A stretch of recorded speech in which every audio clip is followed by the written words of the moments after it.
Bonjour, vous voulez acquérir un détecteur de métaux à un petit budget car vous n'avez pas 400, 800 ou 1000 euros voire plus pour acheter un détecteur.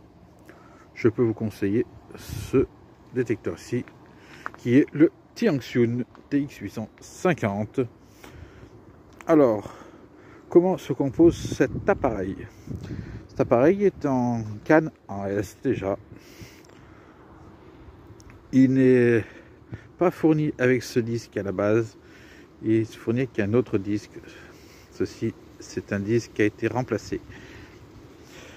Par contre, pour le reste, tout est d'origine. Bon, pas ça. Donc, comment se comporte ce Tianxun? Il a déjà deux prises casque pour un gros jack, pour un petit jack. Vous avez à l'arrière le compartiment pile 9 volts, une pile de 9 volts carré qui va à l'intérieur. Voilà.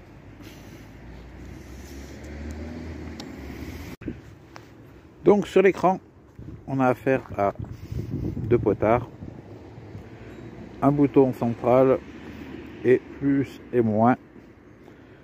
C'est tout ce qu'il y a sur cet écran. Vous avez une échelle de conductivité qui se trouve ici. Donc ce bouton va vous donner votre sensibilité. Donc vous le tournez à fond. Il est à 100. C'est son maximum. Ici c'est un bouton de threshold pour régler votre effet de sol. Vous voyez, il est instable. Donc vous le mettez à un seuil limite. Puis, dès qu'il sera en seuil limite, vous prenez l'appui ici, vous pompez et vous finissez par le remettre à zéro. Vous aurez fait votre effet de sol.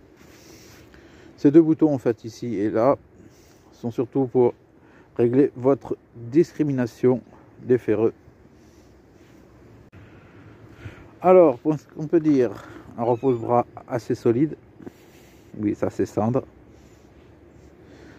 Canne en S. Poignée mousse.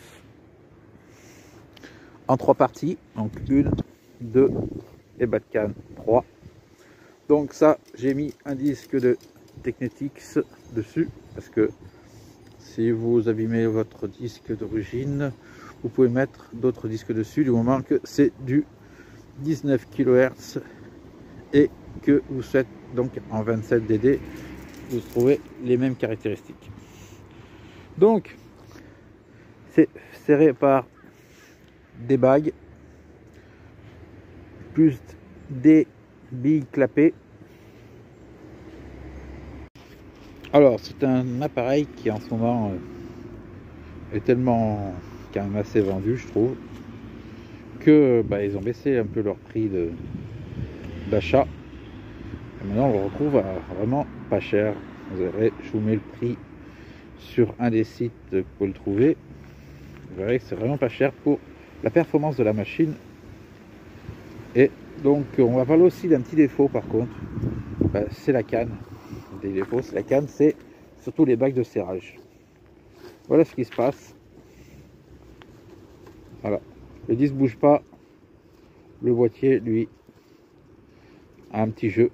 Les bagues ne font pas vraiment leur travail de anti-rotation.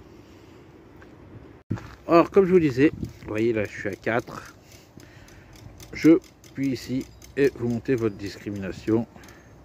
Allez, je la mets à 38, ça ira très bien. Le problème des détecteurs, que ce soit celui-ci ou un autre, c'est que beaucoup de gens ont du mal avec les sons. Parce qu'ils n'aiment pas tel et tel son, un son trop aigu, un son qui est lancinant, un son qui a un bruit de canard. Alors, on va s'arrêter sur le bruit du canard. C'est la particularité quand même de cet appareil. Je vous fais écouter et en même temps vous voyez les indices pour voir que c'est un appareil qui est très stable. Alors quand on va vite, on sent pas trop le canard. Et quand on va doucement,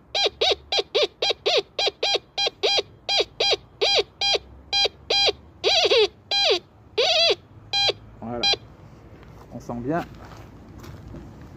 le bruit du ouin ouin. Voilà, donc comme certains savent, je suis pas du genre à dire que les bons côtés et pas les mauvais côtés.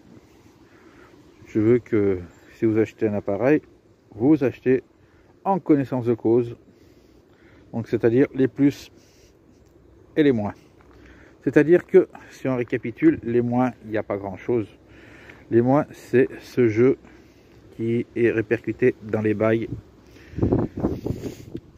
Et puis aussi, ce fameux son, si vous n'aimez pas ces bruits, voilà. Je pense que c'est le seul, en fait, défaut qu'il y a sur cette machine. Encore que, je vous dis, le son, ce n'est pas vraiment un défaut, ça dépend de vos oreilles.